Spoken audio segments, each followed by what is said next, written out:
What's going on, people? I am Swaver, and this is the Opinionated Facts Media Group podcast. I'm joined by Journey Great and Coco Love. Illuminated Lenses want to be off today. It's just us.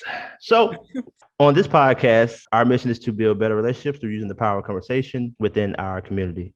We were having a conversation earlier, and we were just talking about just being sick of the shit, man. And we're trying to start a new series that we're going to have where we're going to have certain episodes in our sick of the shit section. And today we're going to kick that off with Journey, man. She want to share a story with us about just being sick of the shit. So go ahead. What is it? Okay, so I recently was having a conversation with a friend of mine. We haven't talked in years, but both of us, we kind of bonded because both of us have kids that are athletes. Mine play football, hers play basketball. And of course, she, always going to the game, supporting or whatever. Their father is always at the games too. They have been separated for years.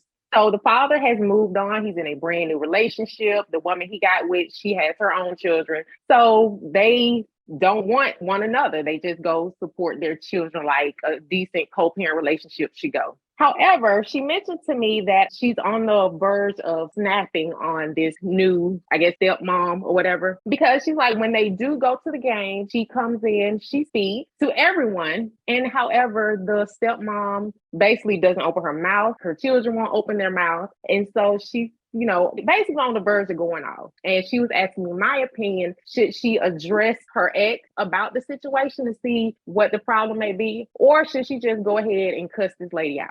So, and she's sick of this shit. So what do y'all suggest would be the best way to handle this? To me, not speaking is a big deal. I've been around people before that I don't care for or whatever, you know what I'm saying? And that I've had issues with, words with. But when I walk into the room and if you're there, I am going to speak to you. And I've been around people that don't speak when they come in or whatever. I can't stand that. I think it's very rude.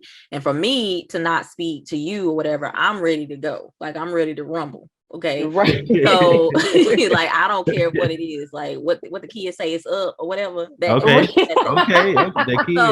So for me, if I come in and I speak to you and you don't speak back, I'm thinking you got a problem. So right. I think because children are involved or whatever, the best thing to do would be to talk to him first, just to get like some insight. Like, is there an issue? Because maybe, I don't know, maybe it's not an issue. Maybe like she's just rude. Like maybe she just wasn't raised with good manners. And, maybe she doesn't. The old people say just half raised. Yeah. Half raised. Yeah. You know what I'm saying? Maybe she just isn't aware that, I don't see how you can't be though, but maybe she just isn't aware that her looking stank and not speaking when someone speaks to her is off-putting. So, maybe he could kind of pass it on to her like, hey, so, she asked about, you, she thought maybe y'all might have a problem, whatever. And then she might actually, because maybe she hadn't talked to him about it either. And she might be like, I do have a problem with that bitch.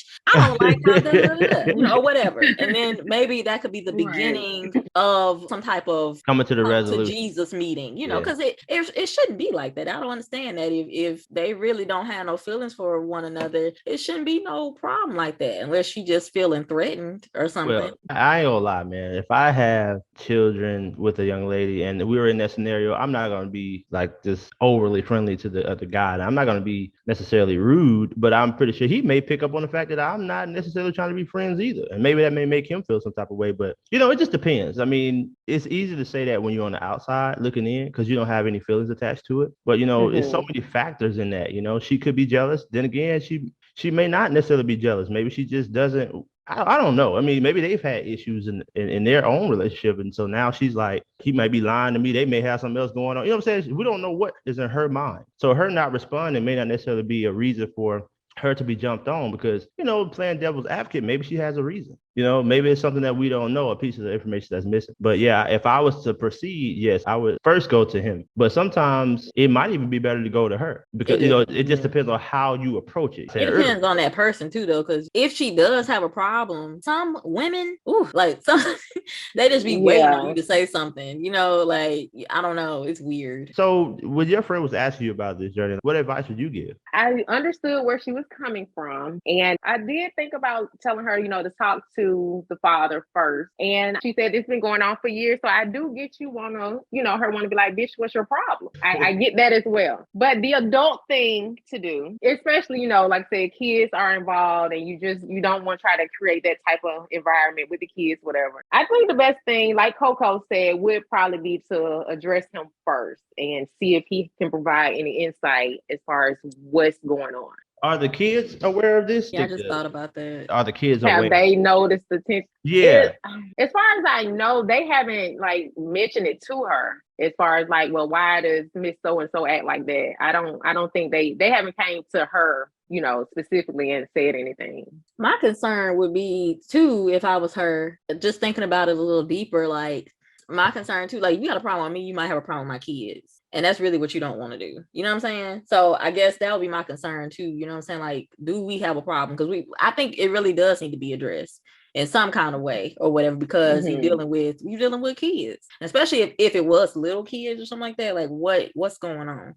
Because I personally don't want to go to jail. Right? It's just me, and that's one surefire way for me to go. Yeah. So yeah, I think like he was saying or whatever though, it could be other things. It's probably nothing to do with your friend or whatever, but you got to get it together. You know what I'm saying? You got to use your common sense and just kind of put whatever you got going on aside and just at least be cordial. No matter what. And I just think that's just being decent to one another. I'm pretty sure she's not wanting to go out and have drinks and go shopping with the lady. Yeah. Just if we're here supporting my child, act like you want to be here. And on top of that, just a simple hello, that's not going to kill you. So, this is actually very common, the co-parenting stuff and especially with issues concerning, when other people come into play. When I say other people, I mean, you know what I'm saying? You have two people that had a child, and you have another person that, is not attached to the child, but attached to one of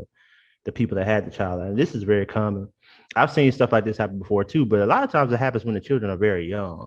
It doesn't seem to be an issue, especially when children get a little bit older. So I think, just go and talk to him first, I would say, as the advice to her. And then if that didn't work, I would just go directly to her, but just be aware of how I'm coming. So to our good people out there now, listeners, have you guys been in some type of situation like this? If so, let us know. Write in the comments below. Hit us up. Tell us your story. Come on the show. Talk to us, because people need your help, as we can see. But it's very real, y'all. Thank y'all so much for listening. I'm Swaver, joined by Journey to Be Great and Coco Love. And, he's here sometimes he's not. I don't want to talk about him too bad while I'm here. But anyway, this is the Opinionated Factsmgr Group podcast. And until next time, peace.